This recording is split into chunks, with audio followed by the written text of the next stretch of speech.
Dear students, चलिए आज हम लोग व्याकरण में समास को समझते हैं। क्या है ये समास?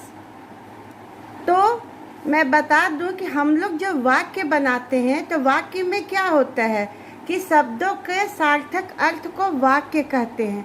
तो शब्द का जो हम लोग निर्माण करते हैं तो शब्दों के निर्माण में समास का बहुत ही महत्वपूर्ण स्थान है। ठीक है, क्योंकि समास का अर्थ ही होता है, समास का अर्थ ही होता है छोटा,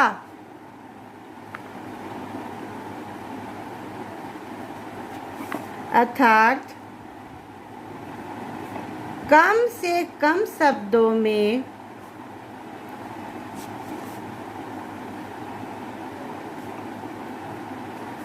अधिक से अधिक अर्थ प्रकट करने को, कम से कम शब्दों में अधिक से अधिक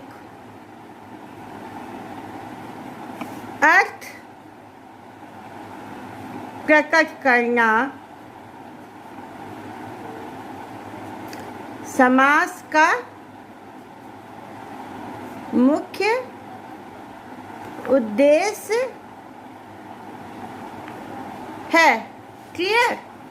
कि जो भी बड़ा शब्द है उसको जब हम लोग छोटे रूप में समझते हैं और हमारा जो मतलब है वो समझ में आ जाता है तो वही हमारा क्या होता है, समास कहलाता है। जैसे हम राजमहल को राजा का महल नहीं कहते हैं, परंतु राजमहल लिखा होने पर ही हम समझ जाते हैं कि वह राजा का महल है। इसी तरह घोड़े पर सवार व्यक्ति को हम घुड़सवार कहते हैं। ठीक है, कहीं कोई प्रॉब्लम नहीं है। आगे देखिए कि अब क्या होता है कि आप समझ गए होंगे कि कम से कम शब्दों में अधिक से अधिक अर्थ प्रकट करने को हम क्या कहते हैं, समास कहते हैं। और समास क्या होता है? समास दो पदों का योग होता है। समास क्या होता है? दो पदों का योग होता है। समास दो पदों का योग होता है, अर्थात जब दो स्वतंत्र शब्द मिलकर नए शब्द या पद का निर्माण करते हैं,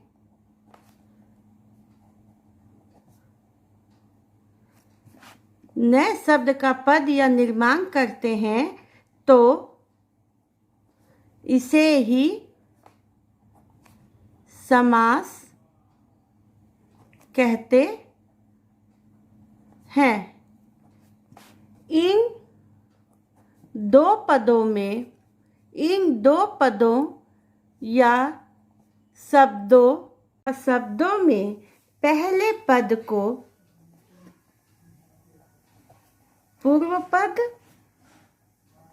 तथा बाद वाले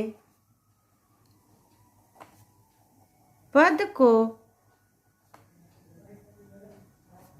उत्तर पद कहते हैं तथा समास रचना के द्वारा जो शब्द बनता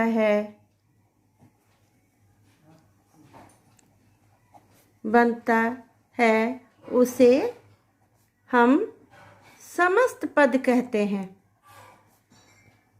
क्लियर? जैसे समस्त पद होगा, समस्त पद माता पिता,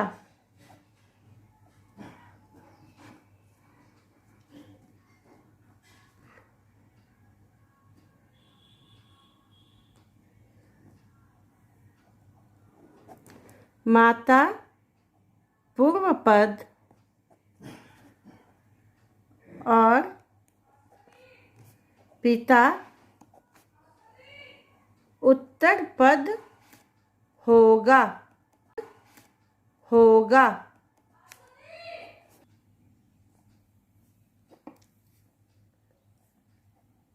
समस्त पद के अलग अलग समस्त पद के दोनों पद को अलग अलग करने की प्रक्रिया को समास विग्रह कहते हैं। अर्थात समास विग्रह का क्या अर्थ हुआ कि जब एक समस्त पद होते हैं उसको जब हम अलग अलग कर देते हैं तो उसे हम समास विग्रह कहते हैं। इसे हम एक उदाहरण के द्वारा समझते हैं। जैसे गंगा जल, गंगा जल क्या हो गया? समस्त पद हो गया। क्लियर? गंगा जल समस्त पद हो गया। अब क्या है? गंगा, ये क्या हो गया? पूर्व पद। जल क्या हो गया? उत्तर पद का जल। जब हम इसको समास विग्रह करेंगे तो क्या हो जाएगा? गंगा का जल। ये क्या हो गया? समास विग्रह हो गया। क्लियर? उम्मीद है समास क्या है आप लोग को अच्छी तरह से समझ में आ गया होगा। आइए अब आगे बढ़ते हैं। समास कितने प्रकार के होते हैं? तो समास के मुख्य रूप से 6 भेद होते हैं। 6 भेद होते हैं। पहला, अव्ययीभाव समास।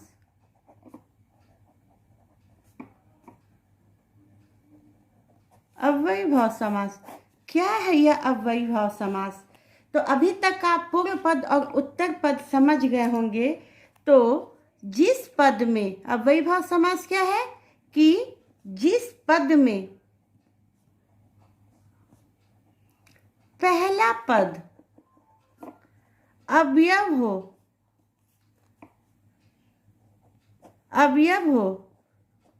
और जिस समास में पहला पद अव्यव हो तथा जिस पद में पहला पद अव्यव हो तो वह प्रधान पद है और अव्यय भी है, तो उसे हम अव्ययी भाव समास कहते हैं।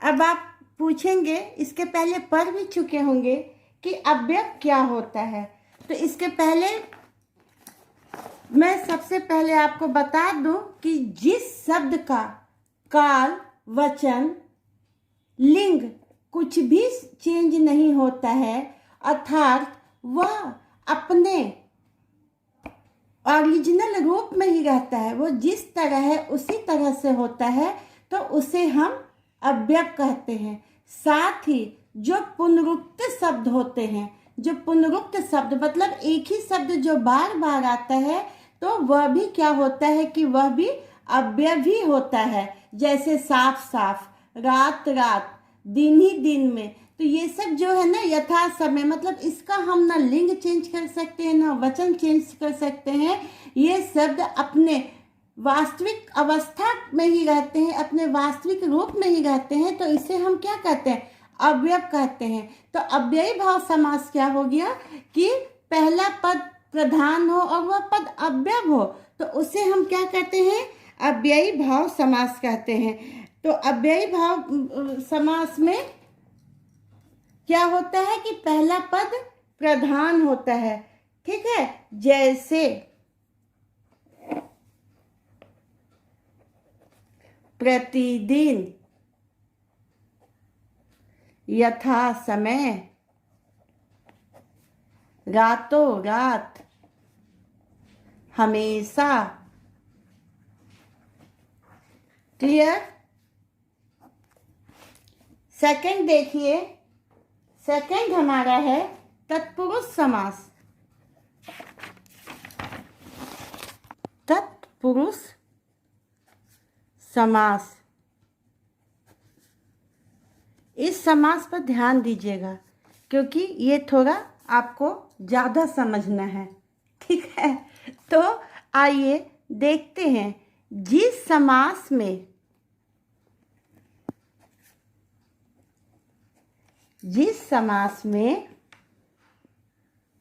दूसरा पद, जिस समास में पहला पद गौण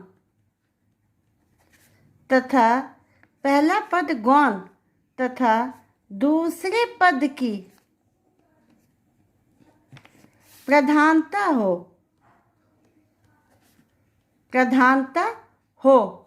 दूसरे पद की क्या हो? प्रधानता हो, तो वह समास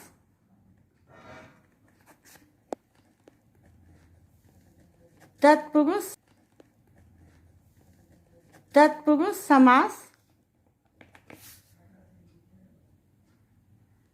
कहलाता है। तो दूसरा पद प्रधान कैसे होता है देखिए, जैसे शरणागत,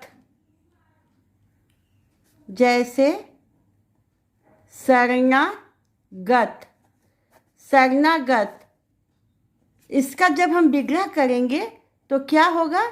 शरण में आया हुआ, पूजा घर, अर्थात इसका जब हम विग्रह करेंगे तो वह होगा पूजा का घर। समझ में आई बात? इसमें क्या होता है कि तत्पुरुष समास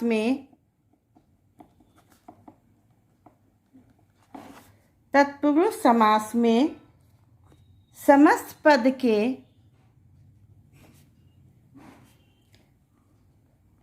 बीच में आने वाले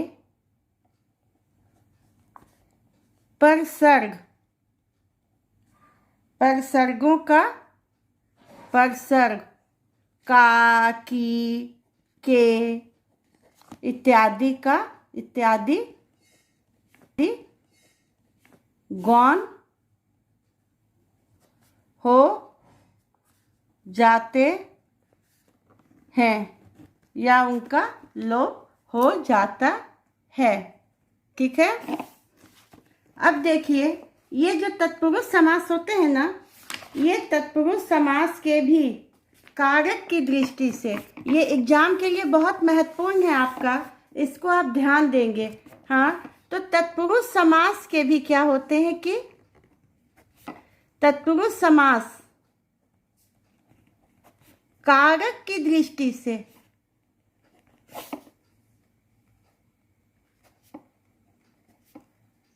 छह प्रकार के होते हैं।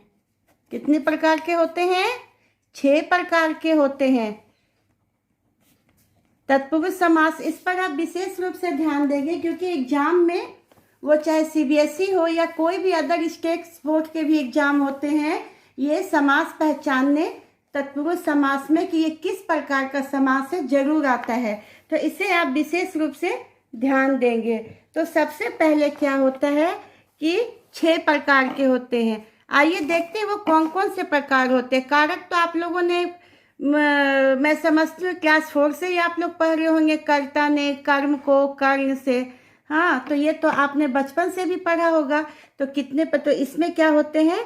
6 प्रकार के होते हैं। सबसे पहला होता है कर्म तत्पुरुष, कर्म तत्पुरुष समास।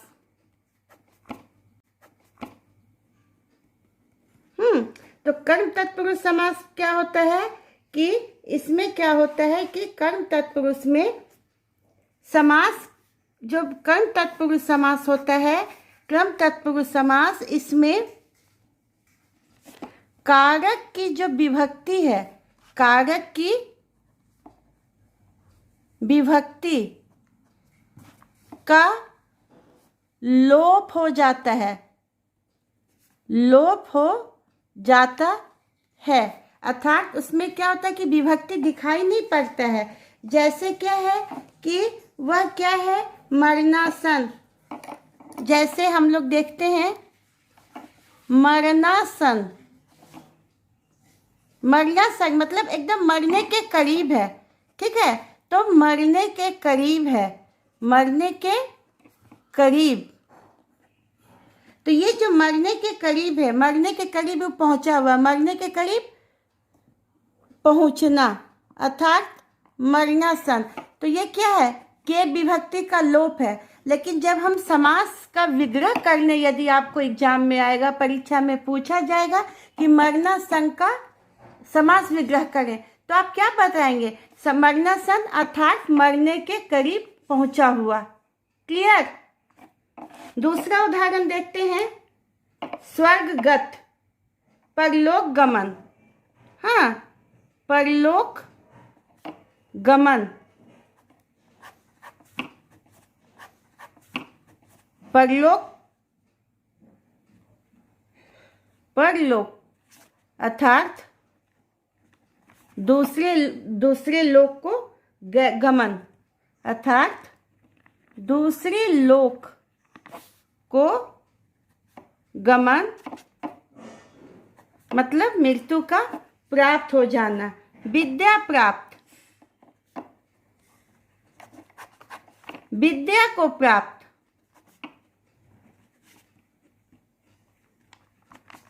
क्लियर? तत्पुरुष, कर्म तत्पुरुष समास, जहां को कर्म, कर्ता ने कर्म को, कोई दिक्कत नहीं है।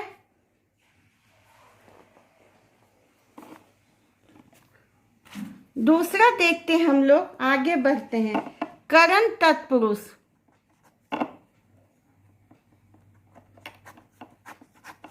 करण तत्पुरुष के तत्पुरुष कारक में आप लोग क्या पढ़ोगे? कर्ता ने कर्म को, करण से। इसमें कारक विभक्ति क्या है? से। हाँ, कारक विभक्ति क्या है? से। तो करण तत्पुरुष में क्या होता है?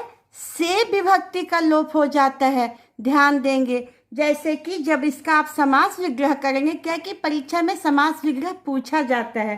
तो मान लीजिए कि वह बहुत भयभीत है, हम लोग बोलते हैं ना वाक्य, वह बहुत ही भय से भरा हुआ, व्याकुल है, भयभीत है, या वह बहुत भयभीत है। हम लोग बोलते हैं ना वाक्य, वह बहुत ही भय से भरा हुआ, व्याकुल है, भयभीत है, या वह क्या है, रोग मुक्त हो गया। चलो, बहुत लंबी बीमारी के बाद वह क्या हुआ, रोग मुक्त हो गया। तो हम लोग क्या बोलते हैं, रोग मुक्त। इसका जब हम लोग विग्रह करेंगे तो क्या होगा, रोग से मुक्त। इसका जब हम लोग विग्रह करेंगे तो क्या होगा, रोग से मुक्त। क्लियर? हस्तलिखित बोलते हैं ना, यह हस्तलिखित है। हाँ, तो ये हस्तलिखित, इसका क्या विग्रह करेंगे हम लोग, हाथ से लिखा हुआ, हाथ से लिखा हुआ। उम्मीद है आप लोग समझ गए होंगे। उसी तरह शोकाकुल, शोक से आकुल, बाढ़ पीड़ित, बाढ़ से पीड़ित, काम चोर, काम से जी चुराने वाला। क्लियर है? इसी तरह आप समझेंगे। आगे देखिए, तीसरा क्या है, संप्रदान तत्पुरुष।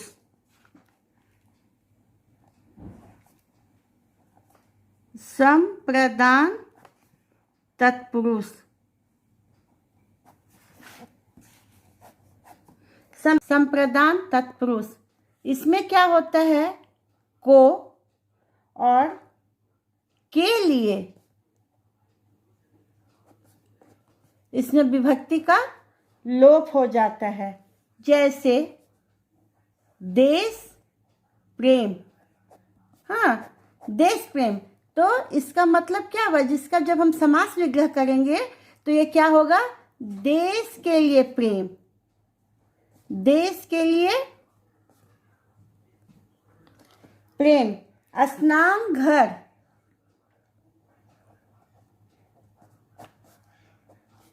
तो ये क्या होगा, स्नान के लिए घर। ठीक है? गौशाला, गौशाला, गाय के लिए, गायों के लिए रहने की जगह। क्लियर? कोई दिक्कत है ना? अब आगे देखिए, नेक्स्ट, आपादान तत्पुरुष। आपादान तत्पुरुष में क्या होता है कि इसमें भी क्या होता है, आपादान तत्पुरुष में से का लोप होता है, करण से विभक्ति का लोप होता है। आपादान तत्पुरुष, इसमें भी क्या होता है, करण तत्पुरुष की तरह ही से विभक्ति का लोप होता है। लेकिन हो सकता है कि जब आपको समास पहचानने के लिए आए तो उस समय अगर आपको समझ में नहीं आए तो आप उसमें तत्पुरुष समास ही लिख दीजिएगा, क्योंकि करण तत्पुरुष में क्या होता है, जहाँ सटा हुआ होता है, वहीं आपादान तत्पुरुष में क्या होता है, जब हटता है, मतलब वो चीज़ हट जाता है, मुक्त हो जाता है, तो उसे हम आपादान तत्पुरुष कहते हैं। जैसे कि तुलसी रचित, तुलसीकृत रामायण, तो तुलसीकृत रामायण जो है, तो इसको हम लोग क्या बोलते हैं, तुलसीकृत रामायण को तुलसीदास द्वारा लिखी गई रामायण। तो ये आपका क्या, तुलसीदास द्वारा से, हाँ, तो ये आपका हो गया करण तत्पुरुष। लेकिन जब हम आपादान तत्पुरुष में ये करते हैं तो वो क्या होता है, हट जाना। जैसे क्या है कि यहाँ का जो ये है माहौल है वो प्रदूषण से रहित है, मतलब यहाँ प्रदूषण बिल्कुल नहीं है, प्रदूषण है ही नहीं, एकदम शुद्ध साफ स्वच्छ हवा बहती है। तो आपादान तत्पुरुष में भी क्या होता है कि से विभक्ति का लोप हो जाता है। और आपादान तत्पुरुष में क्या होता है कि जब हम हटने की किसी चीज की बात करते हैं तो वहां पर हम जब समास विग्रह करते हैं तो वो हमारा क्या होता है, आपादान तत्पुरुष। आइए हम इसका उदाहरण देखते हैं। इसका होता है तुलसी रचित तुलसी कृत रामायण। तो तुलसी कृत रामायण जो है, तो इसको हम लोग क्या बोलते हैं? तुलसी कृत रामायण को तुलसीदास द्वारा लिखी गई रामायण। तो ये आपका क्या, तुलसीदास द्वारा से, हाँ, तो ये आपका हो गया करण तत्पुरुष। लेकिन जब हम अपादान तत्पुरुष में ये करते हैं तो वो क्या होता है, हट जाएगा। जैसे क्या है कि यहाँ का जो ये है माहौल है वो प्रदूषण से रहित है, मतलब यहाँ प्रदूषण बिल्कुल नहीं है, प्रदूषण है ही नहीं, एकदम शुद्ध साफ स्वच्छ हवा बहती है। तो आपादान तत्पुरुष में भी क्या होता है कि से विभक्ति का लोप हो जाता है। और आपादान तत्पुरुष में क्या होता है कि जब हम हटने की किसी चीज की बात करते हैं तो वहां पर हम जब समास विग्रह करते हैं तो वो हमारा क्या होता है, आपादान तत्पुरुष। आइए हम इसका उदाहरण देखते हैं। इसका होता है कि भयभीत, भय से भीत। उसके बाद हो गया जल विहीन, जैसे हो गया जल विहीन, अर्थात वह जल में नहीं है, वो क्या है, जल से हटा हुआ है, अर्थात जल से विहीन। ठीक है।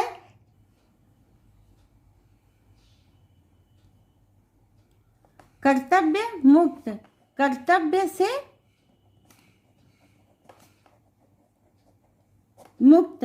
धर्म भ्रष्ट, जो धर्म को नहीं मानता है, धर्म से भ्रष्ट। क्लियर। इसी तरह संस्कारहीन, सेवा मुक्त, घर निकाला, घर से निकाला हुआ। तो ये जितना भी है ये समूचे क्या होते हैं, आपादान तत्पुरुष होते हैं। क्लियर। आइए नेक्स्ट हम लोग 5th में बढ़ते हैं। इसे हम लोग क्या बोलते हैं, संबंध तत्पुरुष। इसे हम लोग क्या बोलते हैं, संबंध तत्पुरुष। तो संबंध तत्पुरुष में किस विभक्ति का लोप होता है, संबंध में क्या होता है, का के की। हाँ, तो इसमें क्या होता है, का के की। इसमें विभक्ति का, इस विभक्ति का क्या होता है, लोप हो जाता है। जैसे वह क्या है, झारखंड वासी है, झारखंड, झारखंड वासी, बिहार वासी, बोलते ना दिल्ली वासी, अर्थात क्या है, वह क्या है, झारखंड। जब हम इसका ये करेंगे, समास विग्रह करेंगे तो क्या होगा कि वह क्या है, झारखंड, झारखंड का निवासी है का। ठीक है ना। फिर आप देखिए कि देव मूर्ति, हम लोग क्या बोलते हैं, देव मूर्ति। देव मूर्ति का क्या हो गया, भगवान की मूर्ति, या देव, देव या देव या भगवान की मूर्ति, भगवान की मूर्ति। संबंध तक में किससे संबंध जुड़ा, मूर्ति किसकी है, तो भगवान की है। संबंध मूर्ति का क्या, मूर्ति कुछ भी तो वो देव मूर्ति है। ठीक है ना। खिलौना है, वो क्या है, खेलने की चीज है, खिलौना खेलने की चीज की। ठीक है ना। भारत रत्न बोलते हैं ना क्या, जिसको भारत रत्न सम्मान दिया गया। तो भारत रत्न का मतलब भारत में ही पैदा हुआ, भारत में ही वह बड़ा हुआ, भारत के लिए वो बहुत कुछ किया। तो अपने देश के लिए बहुत कुछ होता है। ये क्या हो गया, भारत का रत्न। क्लियर। कोई दिक्कत। लोकसभा, लोगों की सभा, लोक की सभा। ठीक है। वह किसकी भी बोलते हैं ना कि वो फलाने की पुत्री है, या नाम लेके बोलते हैं। तो ये की क्या हो गया, ये आपका तत्पुरुष समास हो गया। संबंध तत्पुरुष। लास्ट अधिकरण तत्पुरुष।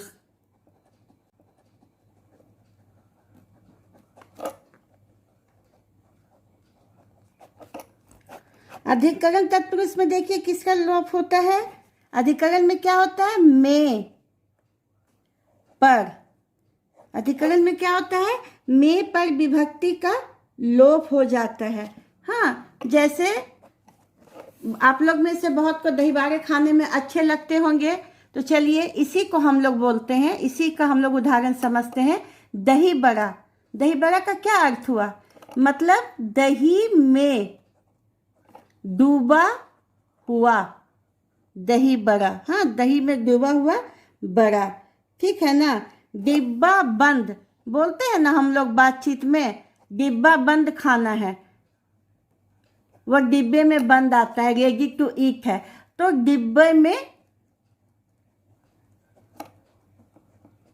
बंद, ठीक है। इसी तरह बोलते हैं ना, यार आज बहुत कमर दर्द है, मीन्स कमर में दर्द। हाँ, वह बहुत क्या है? ज्ञानी है, मीन्स कि एकदम बहुत ज्ञानी है, मतलब ज्ञान में बहुत वीर है, उससे कुछ भी पूछ लो वह बता देगा। बहुत विचार मग्न हो, क्या बात है, मतलब विचार में मग्न।